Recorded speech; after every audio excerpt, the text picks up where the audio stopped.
මේක 7 ඉතිරි කොටස. එතකොට මට කරන්න දෙයක් නෑනේ. මම කියලත් නෑ මං මේව කරනයි කියලා කාගම රුපියලක දෙයක්වත් අරගෙනත් නෑ. මටයි ලොකු ආමුදුරන්ටයි ගෙනත් දාපු කුණ්ඩවාලයක් තමයි ඔය තියෙන්නේ. ඒව බොරු.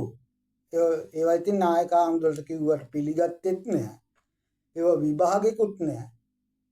දැන් කොයි වෙලේ හරි මම ඔය කූඩාරමක් එහෙම ගෙනලා ලැහත් වෙලා තියාගෙන ඉන්නේ අවසාන වශයෙන් කෙලිය යුතු දේ කරන්න. එක්ක ඇති වෙන්න එක්ක නැති වෙන්න එක්ක හිරේ යන්න එක්ක මැරෙන්න මොකක් හරි අටමගුලක් දෙකෙන් එකක් විසඳන්න තමයි මම ඔය රුපියල් 25000ක් විතර වීදම් කරලා ඔය ලැහැත්ති කරන් තියාගෙන ඉන්නේ. හැබැයි ඒකටත් කිව්වේ වෙන කතාවක්. ඒකටත් මඩ ගැහුවනේ. ඉතින් මඩ වලටවත් ඕවට සැලෙන જાතියේ සිවුරක් මගේ කරේ නැහැ. මේ සංසාර ගමනේ මිනිස්සු තේරුම් ගන්න ඕනි ධර්මයක යථාර්ථය. දැන් මේ මාගන්දියාගේ මේ කතාවේදී හොඳටම පැහැදිලි වෙනවා මේ මිනිස්සු විසින් කරන දේ තමයි මිනිස්සුන්ට සිද්ධ වෙන්නේ. ඡායාවන පායින්. සෙවණැල්ල වගේ තමන්ගේ පස්සෙන් ගමන් කරන්නේ. එතකොට මේ සර්පයා දෙන්න දාලා මේ වෛරය මේක බද්ධ වෛරයක් ඇති කරගත්තේ කවුද? බුදුහාමුදුරුවොත් එක්ක බද්ධ වෛරයක් ඇති කරගත්තේ කවුද? මාගන්දියා. නැත්නම් බුදුහාමුදුරුවෝ වෛර කළවත් බුදුහාමුදුරුවෝ කියලාවත් නෙමෙයි. ඉතින් මෙන්න මේ තාවය අපි අවබෝධ කරගන්න ඕනේ පින්වත්. වෛරය කියන එක, මෛත්‍රිය කියන එක මේ මිනිස්සු පිහියෙන් අයින්කම් මිනිස්සු මේ විනාශ කරනකම් ජීවිතේ නැති කරනකම් රකින්න වෛරයක් මෛත්‍රියක් එහෙම එකක් නෑ පින්වත්.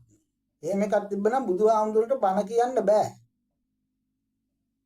ඒ බණ වලට සංසාරේ මැදි වෙන මිනිස්සුන්ට මේ නිසා එහෙමනම් කවුරුටවත් නිවන් දකින්න හම්බෙන්නේ නෑනේ එහෙනම්. දැන් මේ මාගන්දියා මේව කරනවා මේ වෛරය ඇති කරගෙන මාගන්දියා හා ඒ කීප දෙනා අපාගත වෙනවා කියලා බුදුහාමුදුරන්ට මේ වැඩේ නොකර බෑනේ. නේද? නිවන් අරින්න පුළුවන් අය නිවන් අරින මාවත බුදුහාමුදුරු දේශනා කළා. අනිත් අයත් ඒක තේරුම් ගත්තා නම් ඒ අයට අපාගත වෙන්නේ නැහැ.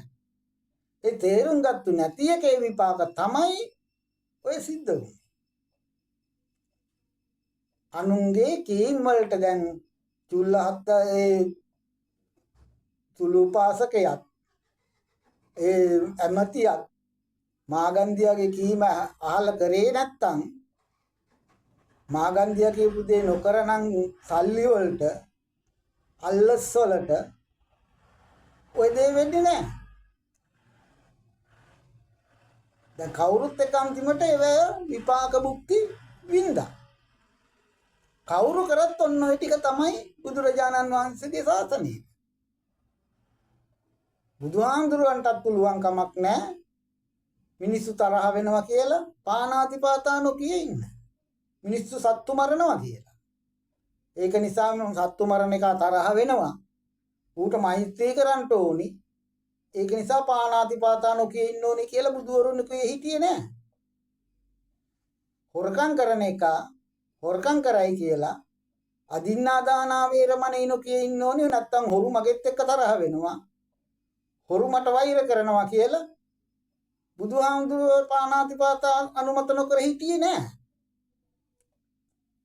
කාමේසු මිච්ඡාචාර කාමේ වර්ධව හැසිරෙන මිනිස්සු ඉන්නවා. ඒ නිසා කාමේ වර්ධව හැසිරෙන්නේ නැතුව ඉන්න මිනිස්සුන් ඉන්නේ නැහැ. ඒ මිනිස්සු මට වෛර කරයි. ඒක නිසා මං කාමේසු මිච්ඡාචාරා කියන්නේ නැති ඉන්න ඕනේ කියන එකත් බුදුවරුන්ටත් නැහැ. අනිත් සික්ඛාපදත් එහෙම තමයි. ඒ නිසා අපිටත් එහෙම ජීවත් වෙන්න බෑ පින්නත්. මිනිස්සු අපිට නින්දා පහත කරන අපි ඒවට මුහුණ දෙන්න ඕනේ. දැන් බුදුහාමුදුරුවෝ මුහුණ දුන්නේ. මොකද්ද කියන්නේ? මං ගාථාවකින් කිව්වේ වරවස්සතාරා දත්තා කියලා. යුද්ධයට පැමිණි ඇතෙක් අපිත් ඇතෙක් තමයි. මේව ඉස්සන්න ඕනේ. මේ ඉවසගෙන මේ වැය මුල අග අපි තෝරගන්න ඕනේ. මිනිස්සු තරහ වෙන්නේ ඒගොල්ලන්ගේ කර්ම ශක්තිය අනුව. ඒකට අපිට කරන්න දෙයක් නැහැ. දැන් මට මහාන නොවී ඉන්න ඕන කමක් නැහනේ. මම මහාන වුණයි කියලා ශාසනය විනාශ කරන්න මට අයිතියකුත් නැහැ. මට මේ අවශ්‍යතාවයකුත් නැහැ. මට එහෙම අවශ්‍යතාවයක් නැහැ. මට ජීවත් වෙන්න බැරි හින්දා මහාන වුණා නෙමෙයි. සසර දුක නිවා ගන්න උත්සාහ කිරීමක් තමයි මමත් කරන්නේ. ඉතින් ඒක මාව යොදලා ශාසනය විනාශ කරන්න කටයුතු කළා කියන එක මගේ වරදක් එහෙම නෙමෙයි. ඒවා මගෙන් අහන්න නැතුව කවුරු හරි තීන්දුව හාමුදුරුවලා හරි පොලිසිය හරි දේශපාලකයා හරි වෙන ගිහියෝ හරි නිර්මාංශකාරයෝ හරි මොන මොංගල්කාරයෝ වුණත් මගෙන් අහලා මාව තීරණය කරන්න ඕනේ. මගේ අවබෝධය අපි මොනවද කරේ කියලා ඒගොල්ලෝ දන්නේ නැහනේ. කවුරු හරි කියන දෙයට එහෙම කරනවා නම් ඒගොල්ලන්ට ඉතින් මොංගල්. ඒක මට කරන්න දෙයක් නැහනේ. ඒක මගේ වරද නෙමෙයිනේ. ඒක මට බාර ගන්න බෑ. ඒක මගේ වරදක් නෙමෙයි. ඒක මට බාර ගන්න බෑ. අනිත් එක බොරුව. ඒ බොරුව කරා ඒ බොරුවට එකග වෙන්න මට පුළුවන් කමක් නැහැ. එතකොට දැන් මේකෙදි බුදුහාමුදුරුවෝ දැන් මේ කුකුල් වට දෙන අය කතාව